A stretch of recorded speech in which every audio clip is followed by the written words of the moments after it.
If you can't name 5 women artists off the top of your head, you're not alone. That's why we started our mikonoart YouTube channel. But if there's one female artist many of you know, it's Frida Kahlo. Frida is adored by so many, and there are numerous excellent sources about her, so this video is more of an introduction specifically for those of you who don't know or know very little about Frida's life and work. She's truly fascinating. After this, you can wander off into cyberspace and real life to find more, because there's a lot out there about Frida. And for all you die-hard Frida fans, please share with us in the comments where we can find more about her. YouTube, Instagram, blogs, books, films and movies, or documentaries. Because Frida's life was a whirlwind of passion and pain. Life wasn't always kind to her, and although her art is beautifully coloured and vibrant, the subject matter and the stories behind the paintings can be challenging, so please be mindful.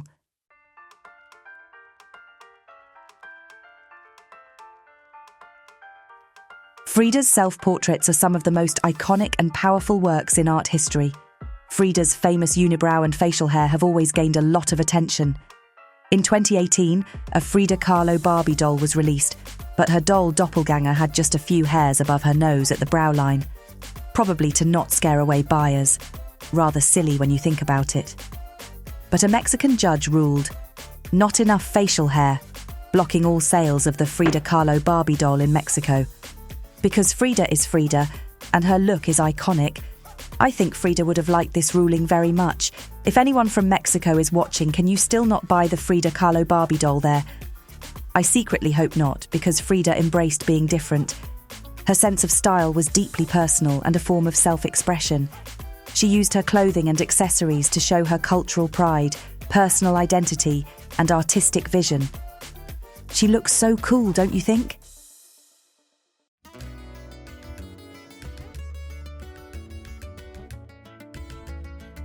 Frida was born at the turn of the last century in Mexico, a period of remarkable innovation and an explosion of technological advancement. Telephones, aeroplanes, cars, cameras, and so many more innovations. Frida's father had a camera and was indeed a photographer, and as a child, Frida learnt to develop, retouch, and colour photographs under his guidance. It was probably like magic for her to see the photographs slowly emerge and watch the images come to life in the trays. This is Frida's painting, The Family Tree, and in the middle you can see Frida as a child, her mother and father, as well as her grandparents. I'm wondering if the baby is Cristina, her little sister. Frida and Cristina were extremely close, but Cristina also caused significant emotional pain for Frida. We'll get into why that was later. And pain started very early for Frida. At 6 years old, she contracted polio, a disease that mostly affects children. Frida had to be in bed for 9 whole months, and this disease caused her right leg and foot to grow much thinner than her left, and Frida walked with a limp for the rest of her life.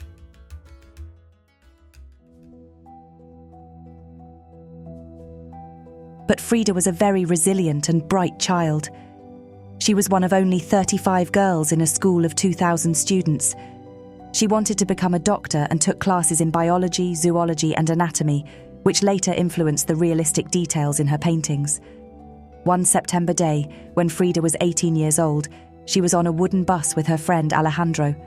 This is Frida's painting called The Bus, with Frida on the right, I believe. When the bus was travelling through an intersection, it collided with an electric trolley car. Frida said, "It was a strange collision. It was not violent, but rather silent, slow, and it harmed everybody, and me most of all." Frida was hurt really badly. A metal bar went through her hip, and she broke many bones in her body, including her spine, ribs, and leg. Her right foot, which was already weak, was crushed, and her shoulders and ankles were dislocated. Frida was hospitalised and underwent numerous surgeries. The accident happened just a few years before antibiotics were discovered, and Frida contracted infections that were hard to treat without them. The doctor didn't think she would survive, but she did. She continued her recovery at home, wearing a full-body cast and resting in bed most of the time. To cope with the pain and isolation, she started by painting self-portraits. Her mother made a special easel for her, and a mirror was placed above her bed so she could see herself. Frida soon developed her own self-taught, unique style, blending elements of Mexican culture, personal experience, and surrealism. This painting is one of Frida's very first known self-portraits. With a mirror above her bed, she began to paint self-portraits, capturing her pain, her dreams, and her vibrant spirit on canvas. After the accident, she had to wear medical corsets and other supportive devices throughout her life.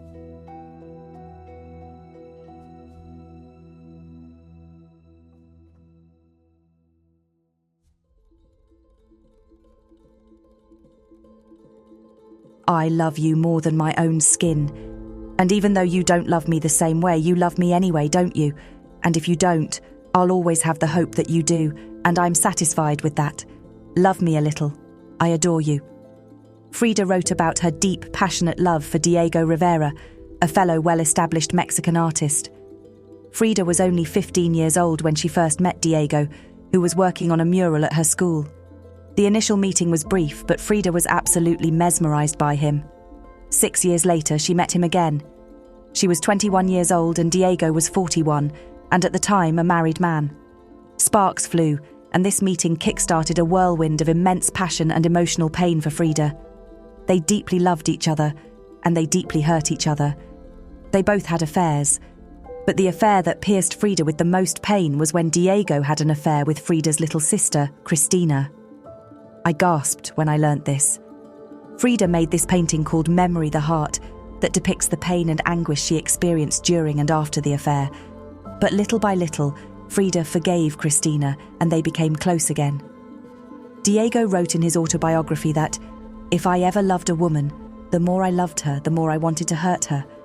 Frida was only the most obvious victim of this disgusting trait. Sounds more cruel than love to me. If you're into passionate artistic couples, you should check out Karin and Carl Larsson. Carl wouldn't let Karin paint because he believed she was better than him. But Karin, she found another artistic outlet. The link at the end of the video and in the description box. Frida and Diego continued to go back and forth. They lived together in 2 separate houses connected by a bridge. They got married, they divorced, they remarried, they travelled, they created together, they loved each other, they quarrelled, they reconciled, and then Frida became pregnant. This is perhaps one of Frida's most famous paintings. She was about 3.5 months pregnant when she lost the baby. Because of the terrible injuries she suffered, she couldn't become a mother and had a miscarriage. She was devastated. She was in immense physical and emotional pain. Frida's painting is a raw and honest portrayal of what it means to be a woman, especially when it comes to fertility, miscarriage, and the physical and emotional challenges that so many of us go through.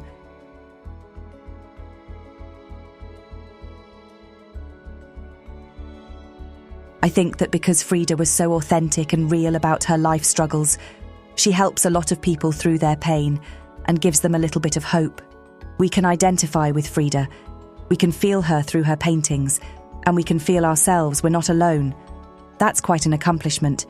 This is the last painting by Frida, and it's called Viva la Vida, Watermelons, that Frida Kahlo made in 1954, when she was 47 years old. Viva la Vida means long live life, and Frida certainly lived through highs and lows. Diego admitted that he realized too late that the most wonderful part of my life had been my love for Frida.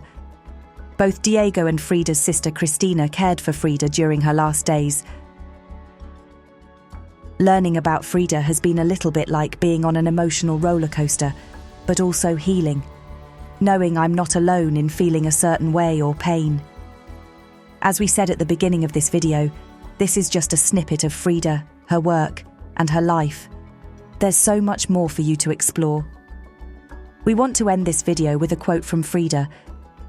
"I used to think I was the strangest person in the world, but then I thought, there are so many people in the world, there must be someone just like me who feels bizarre and flawed in the same ways I do.